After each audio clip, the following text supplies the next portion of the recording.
সেখানে আপনারা বললেন যে আপনারা কন্টিনিউ করছেন এই সিলুকান স্টেডিয়ামটাকে আপনারা বেছে নিয়েছেন, যেখানে ম্যাটের ব্যবস্থা করেছে, প্লাস অনেক কিছু উন্নতি হচ্ছে, যেখানে সোশ্যাল ওয়ার্কাররাও এগিয়ে এসছে, প্রশাসন এগিয়ে এসছে, বিভিন্ন কর্তা না, সংস্থারা এগিয়ে এসছে। আপনাকে প্রশাসনকে আমি জানাতে হয়েছে, তারা এসে দেখেছে যে না, আমি যেখানে দান করছি বা দিচ্ছি কিছু কাজে লাগছে। আচ্ছা, এটা কোনো অন্য জায়গায় দিচ্ছি না, আমরা খেলছে, বাচ্চা খেলছে, ওরা দেখে এসছেন, দেখেছেন, অনেকবার দেখেছেন এরা এখানে টুর্নামেন্টে এসছেন। এই আগে যে টুর্নামেন্টটা করলাম প্রাইজ মানি ডিএম এসছিলেন, তো ডিএম আমাকে বললেন যে ঠিক আছে, আমি কিছু আমি আপনার ডোনেশন তুলে দেবো।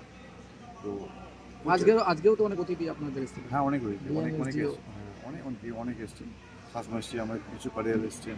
কিন্তু একটা কথা কি জানেন তো, যে এমনি করে এই ডিএমগুলো এইচডিগুলো 5 লক্ষ 5,000, 10,000, 20,000 করে এভাবে চলে না। কিন্তু একটা স্পন্সর যদি না পাই, যদি কলকাতা স্পন্সর পায়, যে নেতা দিয়ে 5 লক্ষ 10 লক্ষ দিয়ে চালা, কিন্তু এখানে সেটা মানে কিন্তু এগিয়ে আসে না।